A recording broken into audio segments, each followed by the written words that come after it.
We begin this program in New Zealand, where 40 people have been confirmed killed and more than 20 wounded after shootings at two mosques in the city of Christchurch, that's on the country's South Island.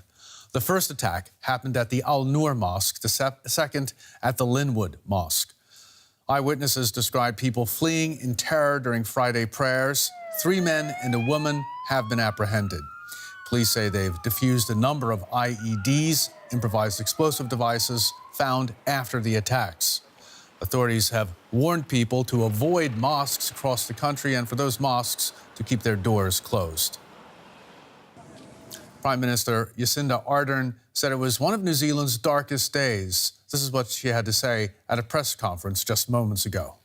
It is clear that this can now only be described as a terrorist attack. From what we know, it does appear to have been well planned. 2 explosive devices attached to suspects' vehicles have now been found and they have been disarmed. There are currently 4 individuals who have been apprehended, but 3 are connected to this attack who are currently in custody. Let's go live now to DW's Samantha Early joining us in Christchurch. Samantha, we heard the Prime Minister there calling this an act of terrorism. What else did she have to say in her press conference? That's right. She did call it unequivocally an act of terrorism, and she emphasised a lot that New Zealand was chosen because it is a place where diversity and inclusiveness and all those sorts of values are strong. She was very keen to repeat that.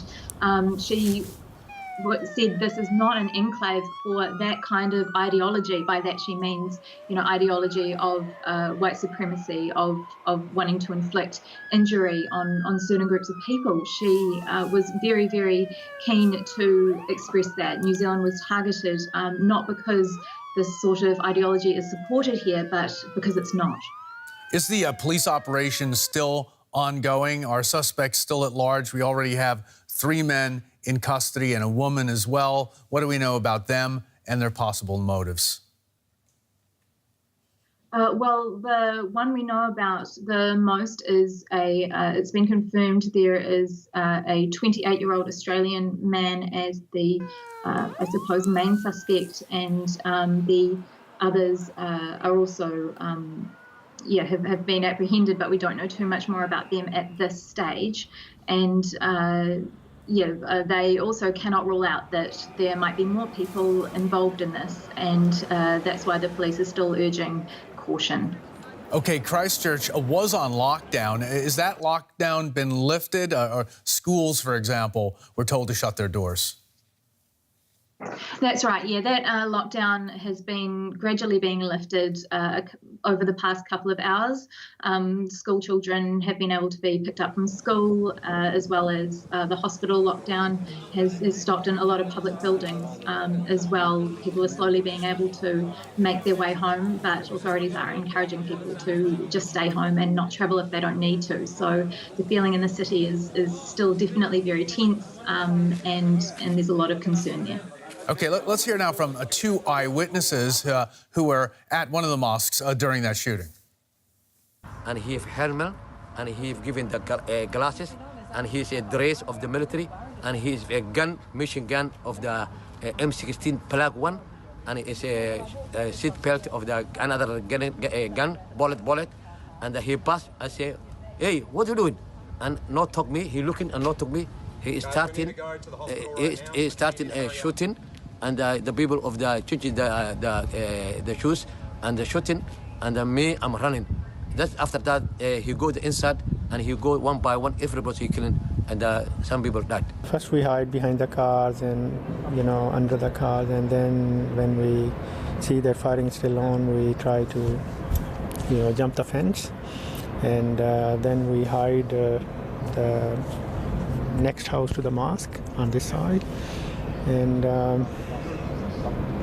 fighting was on and on, Samantha, 40 people have been confirmed killed. More than 20 have been injured. We understand police are using all their resources to get officers out onto the streets. How about emergency services? How are they coping in Christchurch right now?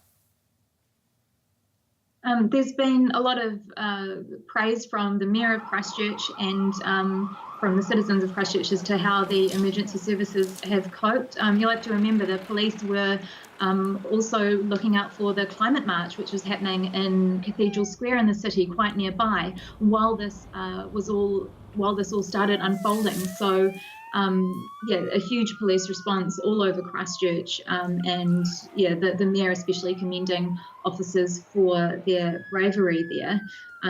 You'll also know that Christchurch had a significant earthquake 8 years ago, so these response systems are quite well practiced, I guess, but it's also yeah, another trauma for the residents. But what can you tell us about Christchurch's Muslim community? Have they been the subject of attacks before today? Nothing like this. Nothing at all like this. And lots of people are very shocked that Muslims would be targeted here in New Zealand. There have been reports of racist attacks, but nothing on this scale, and certainly it's very shocking. The Muslim population here in New Zealand is roughly just over 1% of the total population, so it's not a very large community, but it is quite a diverse community. And from the latest census data, you see that about a quarter of people who listed themselves as Muslim in New Zealand were born here in New Zealand, and the other 3/4 from the Pacific Islands, Asia, Middle East and Africa. So a really diverse community, a small community, and one that the rest of New Zealand is really wanting to show solidarity with at the moment.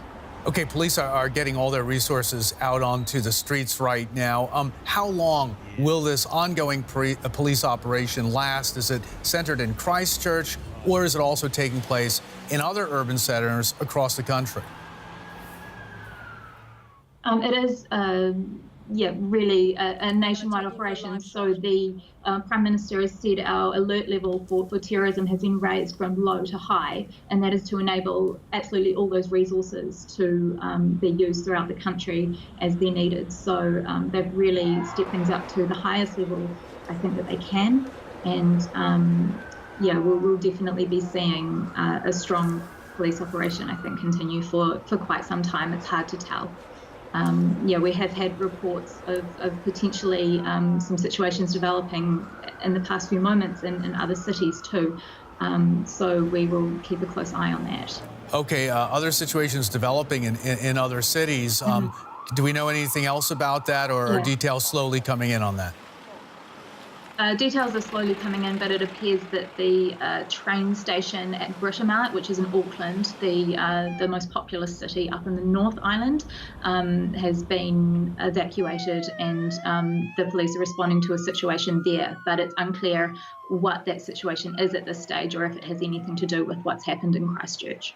Okay, we'll find out more about that in the hours ahead. For now, DW's Samantha Early in Christchurch. Thanks so very much. You're welcome.